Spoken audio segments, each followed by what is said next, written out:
है कि सारे इस पे तैयार होंगे, हमने वैरायटी ब्रीड करनी है, नई वैरायटी लानी है। आपने हटा दिया तो ठीक कर दिया। इसके अलावा ये जो प्रोविंशियल सीड काउंसिल का मैंने पहले थोड़ा सा बता दिया कि वैरायटी रिकमेंडेशन तो वैक की जिम्मेदारी है, वैरायटी इवोल्यूशन कमेटी, इसमें पूरे सूबों के भी रेप होते हैं और फेडरल के भी रेप होते हैं, इसमें FSCR के रेप भी आते हैं। इसको चेयर करता है प्लांट साइंसेस डिवीजन का जो मेंबर होता है, वो इसको चेयर करता है और इसकी जो हैरानगी है उसी स्टाइल की। लेकिन इसमें जो रिकमेंडेशन है वो शेड्यूल की बेस पे होगी और उसके लिए जो बेंचमार्क होगा वो विद कॉमन कंसेंसस तय होगा कि अगर फर्स्ट ईयर ये तय कर दिया गया कि हम वो वैरायटी रिकमेंड करेंगे जो रेजिस्टेंस के हिसाब से मॉडरेटली रेजिस्टेंट हो और उसकी यील्ड चेक से 2 कंसेक्टिव ईयर के अंदर 5% से ज्यादा हो। मतलब ये ऐसी बात नहीं होती कि मेरी मर्जी है, इसको रिकमेंड करता हूँ, दूसरे रिकमेंड नहीं करता हूँ, दाम लगी होता है लगी, बस ये बात नहीं होगी। बल्कि वो वाकई जो उसका बेंचमार्क है वो डिसाइडेड है और सबके सामने, तो वो 2 चीजें बेसलाइन पे होती है और उससे वैक की रिकमेंडेशन के आने की बात है। वैक में रीडर अपनी वैरायटी को वैक में जब पेश करता है तो उस डेटे की सपोर्ट पे करता है और साथ बताता भी है कि मेरी वैरायटी केवी में टॉप परफॉर्म कर रही है या पंजाब में टॉप परफॉर्म कर रही है, सिंध में या और कंट्री में कर रही है। तो वो रिकमेंडेशन अकॉर्डिंगली उसी हिसाब से होती है। फिर वहां की जो प्रोविंशियल सीड काउंसिल है वो इसकी बेस पे कि ये वैक में रिकमेंड की हुई है, ज्यादा प्रोसेस हो गया। इससे पहले एक्सपर्ट सब कमेटी चल रही थी, एक्सपर्ट सब कमेटी को अब सीडेक के लिए से मॉडिफाई करके उसको खत्म कर दिया गया। अब उसके लिए वैक की बुनियाद होगी और जितने वैराइटीज हैं कंप्लीट ये अपनी फॉर्मेलिटी रजिस्ट्रेशन प्रोसेस होने के बाद FSCRD ओरिजिनली अथॉरिटी है जो इस सारे सिस्टम को मेंटेन रखेगा और सीडेक इन्फोर्समेंट इसी बेस पर है। इनके पास फर्स्ट क्लास रजिस्ट्रेट के इख्तियार भी होते हैं, जैसे किसी दिन इलेक्शन के दिन हमारे पास होते हैं थोड़ी देर के। अच्छा, और इसका नोटिफिकेशन होता है कौन सा सीड काउंसिल उसकी करेंगे नोटिफाइड। एक्चुअली ये नोटिफिकेशन प्रोसेस में आते हैं, आगे चलें। ये बेसलाइन है जी, ये बेसलाइन सीड की कैटेगरीज हैं। ओरिजिनली फाउंडेशन सीड सिस्टम इसको कह सकते हैं आप पूरा, या अर्ली जनरेशन सीड एडवांसमेंट भी वाला। इसमें ब्रीडर की अपने सर्टिफिकेट भी काफी है कि ये मेरी वैरायटी है और उसके बाद उसका सीड जो प्रोड्यूस हुआ वो भी बेसिक में आया, फिर बेसिक वाला आगे मल्टीप्लाई होगा, बेसिक में जाएगा, फिर सर्टिफाइड क्लास होगी, सर्टिफाइड से आगे अप्रूव्ड क्लास में चला जाएगा, अप्रूव्ड के बाद वो ग्रेन में चला जाएगा, वो फूड कमोडिटी बन जाएगी, वो वैरायटी उत्पन्न नहीं होगी। क्यों? इसलिए कि आपने पढ़ा होगा इनब्रीडिंग डिप्रेशन किसी के जहन में है? इनब्रीडिंग डिप्रेशन किसी ने पढ़ा? चलो खैर, वैरायटी वक्त के साथ साथ वैरायटी डिटेरियोरेट होती है। इसके अंदर कई ऐसे करेक्टर वापस उभर आते हैं, डोमिनेंट होते हैं जो रिसेसिव थे पहले और वो अपने आप को शो करते हैं जो हमें वांटेड नहीं होते हैं लेकिन वो हो जाते हैं। नेक्स्ट तो ये ब्रीडर सीड के नेक्स्ट ये इनकी थोड़ी इलाहाबाद भी बताता जाऊं कि प्री बेसिक सीड जो होगा उसके लिए डायगोनल लाइन होगी और बाकी व्हाइट कलर का उसका टैग होगा। नेक्स्ट तो जो बेसिक सीड होगा उसका वो लाइन नहीं होगी, बाकी वही उसी तरह का टैग है उसका। नेक्स्ट ये जो सर्टिफाइड है उसका ब्लू। आप ये जो बैग आपके पास आते हैं ये बैग का कलर उसके ऊपर लगा हुआ टैग बताएगा कि कौन सी क्लास का सीड है और उसी से एक कलर को देख के ही आम बंदे को आइडिया हो जाता है। इवन ये कलर क्यों रखे गए, ये आम फार्मर जो अनपढ़ है उसको समझाने के लिए रखे गए कि वो रंग को देख के पहचान जाए। ये तो बाकी नहीं पहचान सकेगा, रंग को देख के तो आराम से पहचान जाएगा। तो नेक्स्ट यहाँ थोड़ी सी इसी की प्योरिटी के बारे में है। प्री बेसिक में हम किस लेवल पे प्योरिटी मांगते हैं? 99.9, बेसिक में 98, सर्टिफाइड में भी 98 प्योरिटी और अदर वैरायटी का सीड जो है इसमें 0 और वहां पे 0.05 और वहां पे 0.1% तक अलाउड है। वीट के सीड बिल्कुल नॉट अलाउड। इसके लिए रोगी भी कही जा सकती है, सुखली भी कही जा सकती है ताकि वो अपने स्टैंडर्ड पे आ सके और इनर मटीरियल जो है वो भी एक लेवल तक अलाउड है। लेकिन राइस की सूरत में रेड राइस का जो सीड है वो सिर्फ सर्टिफाइड में 0.02% अलाउड है, अदरवाइज अलाउड नहीं। और प्लीज जर्मिनेशन जो है 80% और इसका मॉइस्चर ये 12% मॉइस्चर क्यों रखा जाता है? इसलिए कि इस पर माइक्रोबियल एक्टिविटी समझ लें या इंसेक्ट एक्टिविटी जो है वो सीड पे इस लेवल तक नहीं होती, इस लेवल तक ये सेफ है, उसके लिए हार्ड है, जो कि रूरल इस पे अटैक नहीं कर सकता। तो thank you very much ji.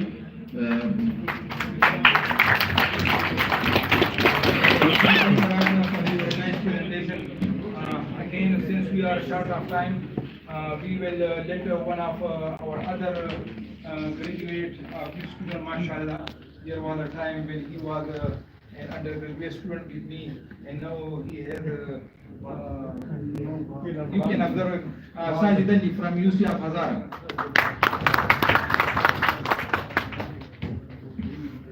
Thank you very much. So I was told I will have 15 minutes. कोशिश करूँगा 15 minutes में उसको cover करूँ.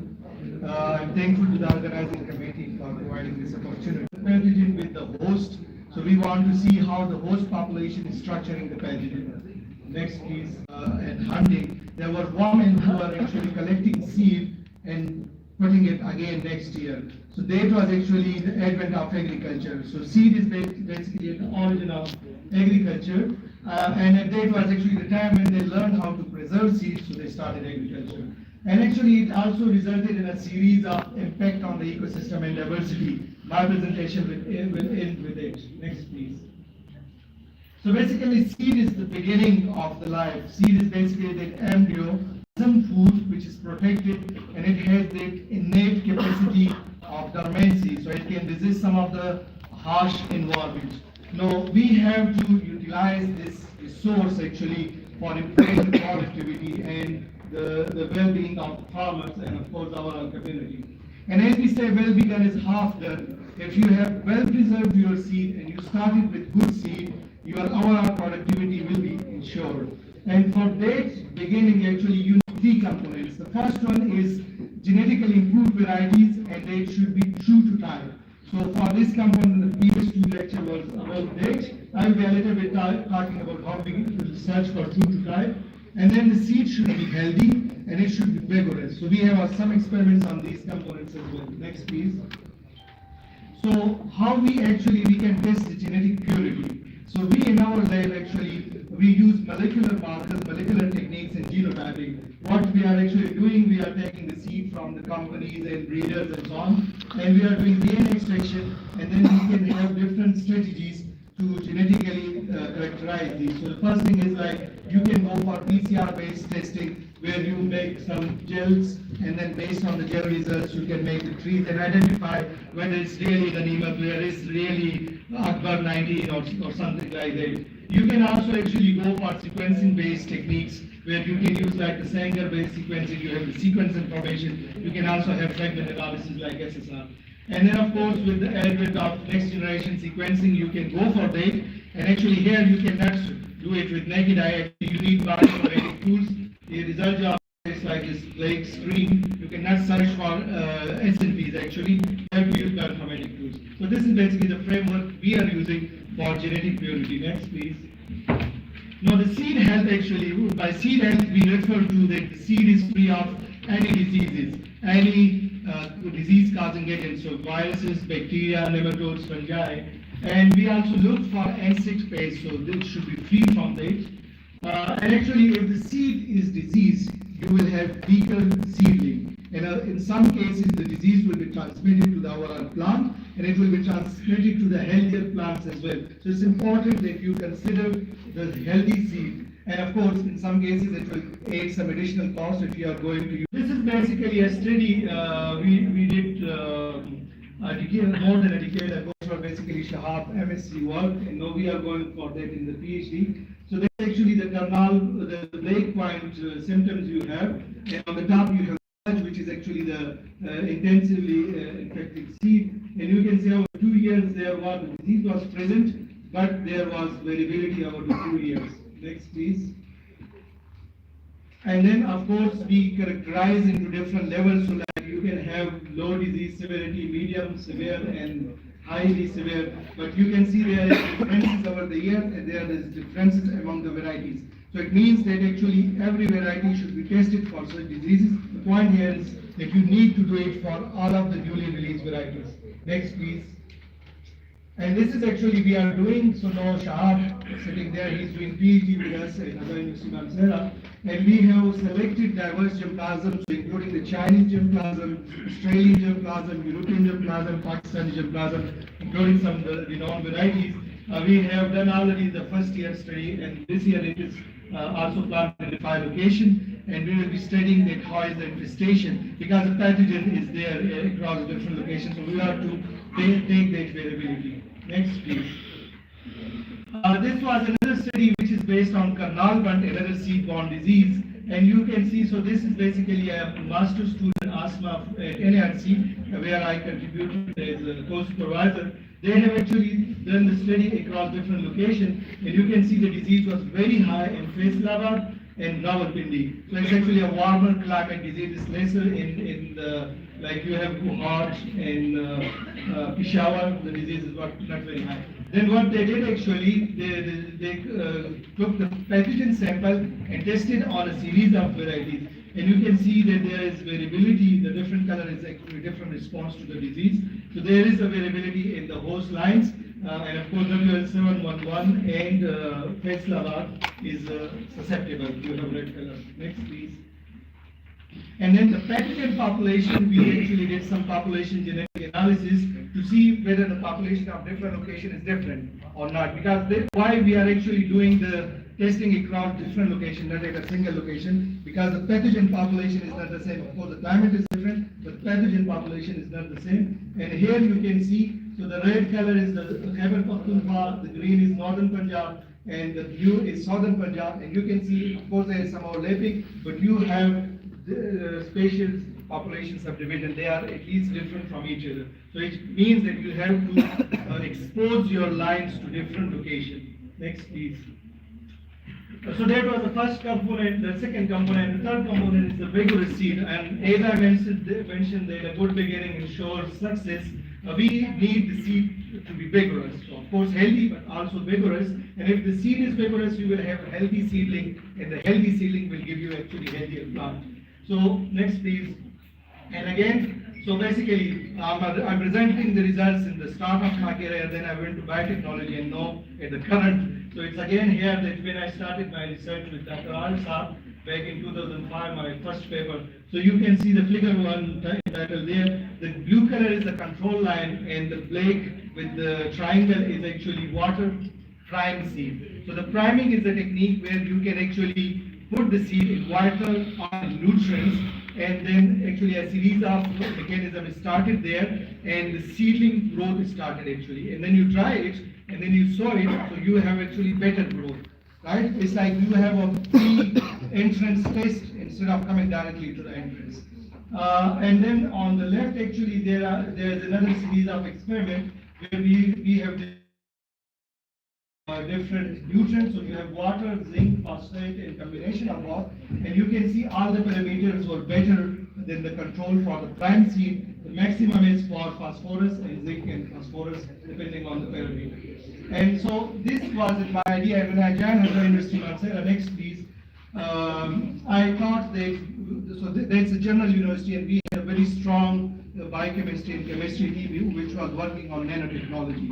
So just for the student, is nanotechnology actually, instead of using this one deck fertilizer, you just link it with some nanoparticles and you treat the seed with the nanoparticle and the fertilizer. So you put less fertilizer, you put less money, and the fertilizer which is leached down to the soil and other sex of the earth, that is actually avoided in this case. So you have more precision if you use nano fertilizer, losses are reduced, you have controlled release, and the time and conditions also you can manage. The condition you can also manage. So next please. This is actually, so Professor Dr. Mohsin Nawaz is the Pro-Vice Chancellor and now our Vice Chancellor, and a student from actually DG Khan. We developed some chitosan-based nanocomposites. So these are polymers which release actually the nutrients when there will be some water with it. So you apply the nutrients and you put it in the soil, and when there will be rain, it will be released. So there is some biochemistry here. They characterize the nanoparticles. Next please. And then we applied to the seedling growth. So we applied to few varieties of wheat, and we determined like days to get percentage every day, polypallet, seedling length. Next. And here are the results. So this is basically the preliminary result because we are currently working on it. But overall, the nanocomposites, they had better seedling growth compared to the water soaking as well as the control condition. So there is some promising result. There are some, and we are working on it, and then we are taking it to the field as well. Next, please. And then, this was actually to increase productivity in the current stage. You need healthy, genetic purity and vigorous. But what about the sustainability? By sustainability, I mean that after 100 generations, what will be the situation? So we need to basically preserve the seed. And for that, actually, biotechnology and genetic engineering can help. I just want to give this example of Nordic seed vault. It was a coal mine in Scandinavia, which was converted to seed bank. Or the idea is actually every country go there, they have a place there. The country representative will put the seed, no one else will take. And then when they will need the same country representative will come and take the seed. The idea is it's ice there, permafrost there, and so there's no electricity or etc. required. Secondly, there's a far-flung area, तो अगर किसी का दिमाग खराब हो जाए पूरे मुल्क एक दूसरे पे atom bomb फेंक दे, still this wall will be there. And if some few people are left on that, they can go and take the seat. This looks funny, but actually it already happened. Ecarta have put its seed in the Nordic seed vault, and then you had the Arab Spring. Ecarta was destroyed, all the seed was lost, and luckily they had some representation there, so they went back and took the seed from there. So it is useful. There are Pakistani seed, Afghani seed, everything is there. And then this is the last slide actually. As I mentioned, when we started modern agriculture, we are now putting same variety over a large area. The seed certification people can endorse me that Akbar 19 is like more than 70% of Pakistan area. So what happens if you are not using different varieties, you are selecting the pathogen strain which will cause disease. This is the example of rice where you have these different varieties from the color you can see in Yunnan province, and there the rice lines are different, the pathogen line are different, but the same line is not going on the same variety. So this is actually causing a burden on the pathogen. It is not getting adapted to the variety. So there is not huge epidemics in there. Our century of 200-300 study, they have shown that there is low disease burden for the last in this area. Next. So I conclude with this food for thought that you may have the modern agriculture with big fields, or you can have the contours with small fields, wild relative. So which one is better? We have to consider the sustainability. And I would like to thank my collaborators, my students. I think